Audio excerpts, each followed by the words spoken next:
विनोद कुमार जी द्वारा दाखिल curative petition का आर्डर आने के बाद मैंने देखा कि लोगों में बहुत निराशा है।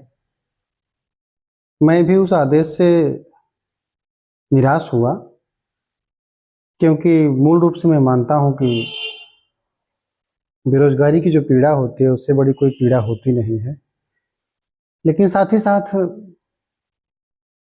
जो आदेश हुआ, यह आदेश पहले से सुनिश्चित था कि ऐसा ही आदेश होगा, क्योंकि कई बार हम बहुत विलम्ब कर देते हैं और विलम्ब का परिणाम ऐसा ही होता है जब शुरुआत में हम अच्छी पैरवी नहीं कर पाते हैं।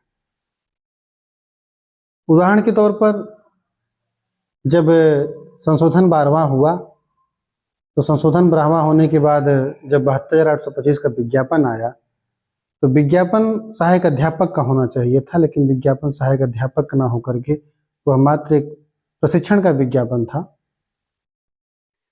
परंतु प्रशिक्षण का विज्ञापन होने के बाद भी सिलेक्शन उसका जो था, बेस आधार, चयन का आधार जो था, उसके कारण उसका हम विरोध नहीं कर सके।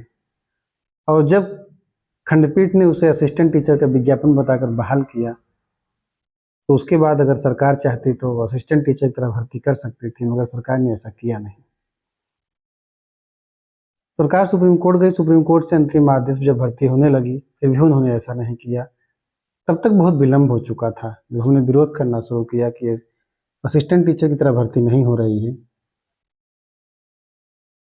तब सब कुछ हाथ से निकल चुका था। राहत मिलती भी तो राहत दी नहीं जाती थी।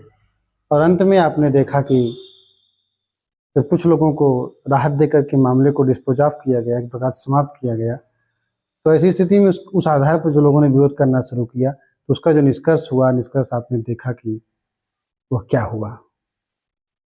तो कई बार मन में दुख रहता है, लेकिन उसे व्यक्त नहीं कर पाते हैं।